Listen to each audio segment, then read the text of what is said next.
Selamat bertemu kembali di PKPA Channel. Yang kali ini kita akan membahas mengenai PKPA, industri farmasi, yang menyangkut organisasi, GMP, R&D, PPIC, produksi, quality control, quality assurance, gudang, dan K3. PKPA, praktek kerja profesi apoteker di industri farmasi. Isu yang penting berkaitan dengan PKPA di industri farmasi adalah pandemi COVID-19 diperkirakan akan belum teratasi sepenuhnya sampai akhir 2021, sehingga ini akan mempengaruhi pola PKPA di industri farmasi. Apa tujuan PKPA industri farmasi? PKPA industri farmasi bertujuan, 1. Meningkatkan pemahaman calon apoteker tentang peran, fungsi, posisi, dan tanggung jawab apoteker dalam industri farmasi. Yang kedua, membekali calon apoteker agar memiliki wawasan, pengetahuan, keterampilan, dan pengalaman praktis untuk melakukan pekerjaan kefarmasian di industri farmasi. Ketiga, memberi kesempatan kepada calon apoteker untuk mempelajari penerapan Good Manufacturing Practices atau GMP atau CPOB, cara pembuatan obat yang baik, dan penerapannya dalam industri farmasi. Yang keempat, memberi gambaran nyata tentang permasalahan pekerjaan kefarmasian di industri farmasi. Dan kelima, mempersiapkan calon apoteker dalam memasuki dunia kerja sebagai tenaga farmasi yang profesional di industri farmasi. Apa manfaat PKPA di industri farmasi? Pertama, mengetahui, memahami tugas dan tanggung jawab apoteker dalam menjalankan pekerjaan kefarmasian di industri farmasi, baik dalam managerial skill atau soft skill maupun technical skill atau hard skill. Kedua, mendapatkan pengalaman praktis mengenai pekerjaan kefarmasian di industri farmasi. Dan ketiga, memahami konsep sistem mutu atau quality system dan penjaminan mutu atau quality assurance dalam manajemen mutu atau quality management di bidang manufaktur atau good manufacturing practices. Yang keempat, meningkatkan rasa percaya diri untuk menjadi apoteker yang profesional. Kompetensi apa yang diharapkan setelah menyelesaikan PKPA di industri farmasi? Kompetensi yang diharapkan adalah pertama, mampu merancang dan mengembangkan produk. Kedua, mampu menyiapkan dokumentasi registrasi. Mampu merencanakan produksi dan pengendalian persediaan. Keempat, mampu mengadakan bahan baku dan kebutuhan produksi lainnya. Kelima, mampu melakukan pengawasan mutu atau quality control, bahan baku, bahan pengemas, maupun produk jadi. Yang keenam, mampu memproduksi produk sesuai kebutuhan pelanggan.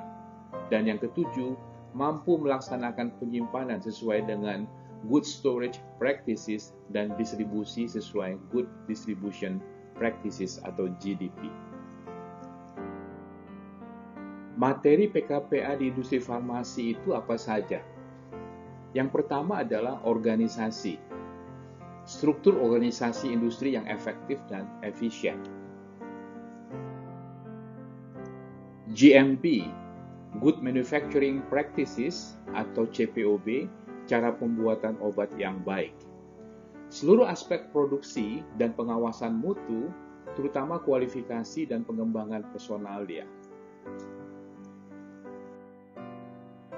Sarana dan prasarana, mencakup bangunan, mesin, dan peralatan dan fasilitas produksi lainnya, termasuk sistem pengendalian udara, AHU, pengolahan air, dan pengolahan limbah padat maupun cair, mencakup pengukuran BOD, COD, TSS, dan pH.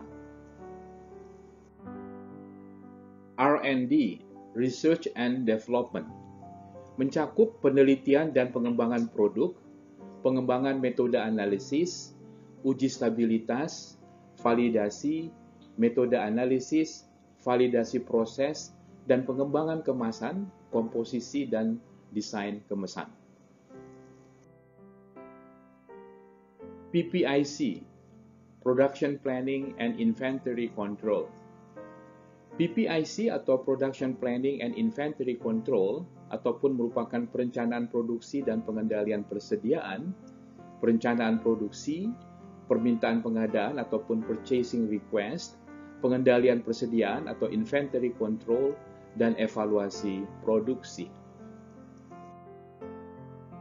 Pengadaan mencakup pengadaan bahan baku, bahan pengemas, peralatan produksi, dan kebutuhan industri lainnya. Berikutnya adalah berkaitan dengan kontrol mutu atau quality control. Pengujian mutu bahan baku, bahan pengemas, produk antara atau intermediate product, produk ruahan atau bulk product, dan produk jadi, termasuk IPC ataupun in-process control.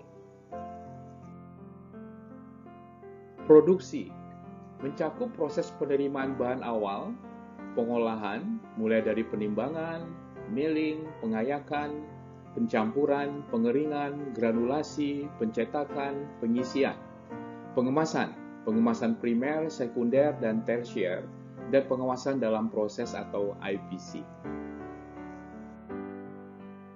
Berikutnya adalah pergudangan, mencakup jenis-jenis gudang termasuk pembagian area, ruangan, gudang, bahan baku, bahan pengemas, produk ruahan, produk jadi, pelarut, psikotropik, labeling, dan barang reject, dan produk pengembalian, area karantina, ruang sampling, ruang pendingin, penerimaan, penyimpanan, pengeluaran dengan sistem FIFO ataupun FIFO, pendistribusian, dan perhitungan barang. K3 atau Kesehatan dan Keselamatan Kerja. Kesehatan dan Keselamatan Kerja atau K3 mencakup sistem pemadam kebakaran, alat pelindung kebisingan, dan fasilitas kerja lainnya. Peningkatan mutu secara berkelanjutan. Peningkatan mutu secara berkelanjutan, audit mutu internal ataupun inspeksi diri, audit mutu eksternal, dan evaluasi mutu tahunan atau annual product review. Persiapan PKPA. Persiapan PKPA ini menyangkut interplay antara mahasiswa, pembimbing, dan preseptor. Persiapan pra-PKPA harus dilakukan dengan baik.